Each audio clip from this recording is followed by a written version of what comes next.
Assalamualaikum warahmatullahi wabarakatuh. Waalaikumsalam warahmatullahi wabarakatuh. Perkenalkan, nama saya Fitriani. Saya di sini sebagai mahasiswa pendidikan guru sekolah dasar ingin mewawancarai dengan ibu siapa? Bu Winda. Ibu Winda. Boleh dimulai? Boleh. Saya di sini sudah menyiapkan beberapa pertanyaan.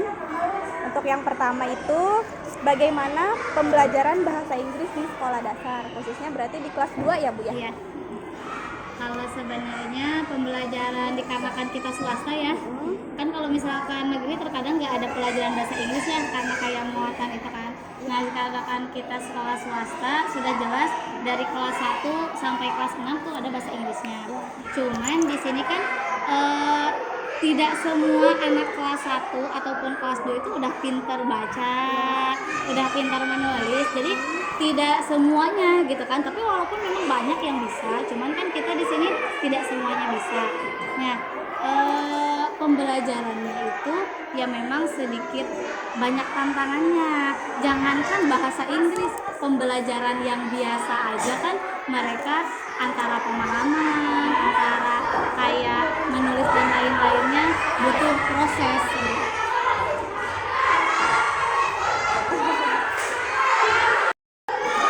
Lanjut ke pertanyaan kedua ya Bu ya. Bagaimana RPP pembelajaran bahasa Inggris? Kalau mengenai RPP, kita di sini itu biasanya mengajukan RPP itu sebulan sekali. Misal untuk rencana pembelajaran di bulan depan itu dibikinnya bulan sekarang, akhir bulan ini gitu kan. Jadi dikarenakan RPP itu rencana, kita merencanakan ini, kalaupun misalkan tidak terrealisasi kan itu namanya rencana ya. Gitu. Jadi RPP di kami itu memang rutin setiap bulan. Lalu bagaimana bahan ajar untuk pembelajaran bahasa Inggris? Kalau bahan ajar memang di sini banyak ya, kayak media-media pembelajaran yang selalu disiapkan, karena dikarenakan kita itu anak-anaknya masih imut-imut dan dia itu belum bisa fokus kalau misalkan kita mengajarnya hanya dengan ceramah, metode ceramah. Jadi terkadang kita itu harus mendemonstrasikan sesuatu, misalkan dengan bantuan gambar atau dengan bantuan benda-benda yang real yang bisa mereka lihat, barulah mereka bisa memahami. Untuk model-model pembelajaran yang diterapkan oleh Ibu bagaimana? Nah, kalau kayak model-modelnya itu, jadi tidak hanya kan kalau misalkan kelas tinggi bisa dengan metode ceramah juga bisa kan ya. Kalau misalkan kelas rendah itu, kalau saya ngomongnya itu tidak pernah lama. Kalau misalkan kita yang berbicara hanya menerangkan sebentar, jadi lebih banyak ke prakteknya. Karena kalau misalkan tidak diperlihatkan kayak wujudnya, bendanya, realnya, mereka itu kadang tidak bisa membayangkan gitu kan.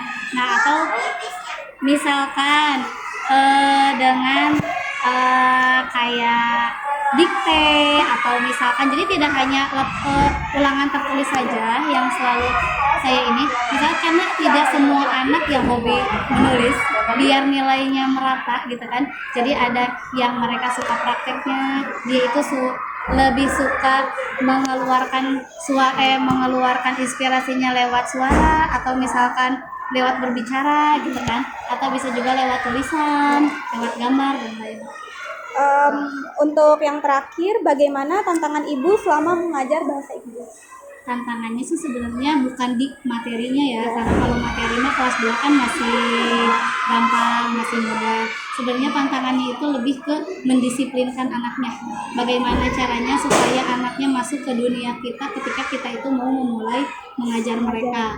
Karena yang kuyang itu nyuruh mereka diemnya gitu untuk memperhatikan kita. Kalau misalkan kayak materinya mah insya Allah lah bisa diatasi. Oke, baik. Segitu saja pertanyaan dari saya. Terima kasih. Wassalamualaikum warahmatullahi wabarakatuh.